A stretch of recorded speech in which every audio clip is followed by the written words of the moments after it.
നാളിതുവരെയുള്ള ചരിത്രത്തിൽ ഒരു അമേരിക്കൻ പ്രസിഡന്റും ഒരു മാർപ്പാപ്പയും തമ്മിൽ ഇത്ര പ്രത്യക്ഷമായിട്ട് അഭിപ്രായ വ്യത്യാസങ്ങൾ പങ്കുവയ്ക്കുന്ന ഒരു സാഹചര്യം ഇപ്പോഴത്തെ പോലെ വേറെ ഉണ്ടായിട്ടില്ല. അമേരിക്കൻ പ്രസിഡന്റിനെക്കുറിച്ച് എനിക്ക് പ്രസിഡന്റിനെ ഭയമില്ല എന്ന് പബ്ലിക്കിൽ പറയേണ്ടി വരുന്നൊരു സാഹചര്യത്തിൽ മാർപ്പാപ്പ എത്തിയിരിക്കുകയാണ്. കാരണം ഒരു നാഗരികത മുഴുവനും ഒറ്റ രാത്രി കൊണ്ട് നാം നശിപ്പിക്കാൻ പോകുന്നു പ്രസിഡന്റ് ട്രംപ് പറഞ്ഞപ്പോൾ ഇറാനിലെ ജനങ്ങൾ ഏത് അവസ്ഥയിലൂടെ കടന്നു പോകുമെന്ന് മനസ്സിലാക്കിയിട്ടാവണം പോപ്പ് പറഞ്ഞത്.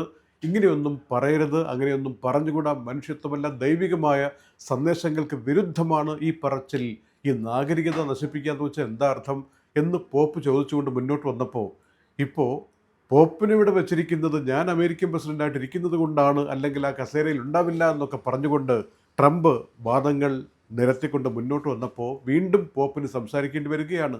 എനിക്കാരെയും ഭയമില്ല, ഞാൻ ഉച്ചത്തിൽ ദൈവിക സന്ദേശം പറഞ്ഞുകൊണ്ട് തന്നെ ഇരിക്കും. എന്നാൽ ട്രംപ് പറയുന്നത് ആണവായുധങ്ങൾ കൈവശം വയ്ക്കുന്ന സമീപനത്തിന് ഓക്കെ പറയലാണോ പോപ്പിൻ്റെ ജോലി? ഇങ്ങനെ ഒരു പോപ്പ് പറയേണ്ട കാര്യമില്ല എന്ന് പറഞ്ഞുകൊണ്ട് പോപ്പിൻ്റെ സ്ഥാനമാനങ്ങളെ അവഹേളിക്കുന്ന വിധത്തിൽ ട്രംപ് പെരുമാറുകയും ചെയ്യുന്ന ഒരു സാഹചര്യം നമ്മൾ കാണുകയാണ്. ട്രംപ് പറയുന്നത് ഇത് രാഷ്ട്രീയപരമായ കാര്യങ്ങളാണ്, ഇതിനകത്ത് പോപ്പ് ഇടപെടേണ്ട കാര്യമില്ല. പക്ഷേ പോപ്പിൻ്റെ ഭാഷയിൽ സമാധാനം പാലിക്കപ്പെടേണ്ട സാഹചര്യം സൃഷ്ടിക്കേണ്ടത് പോപ്പിൻ്റെ കൂടി കടമയാണ്.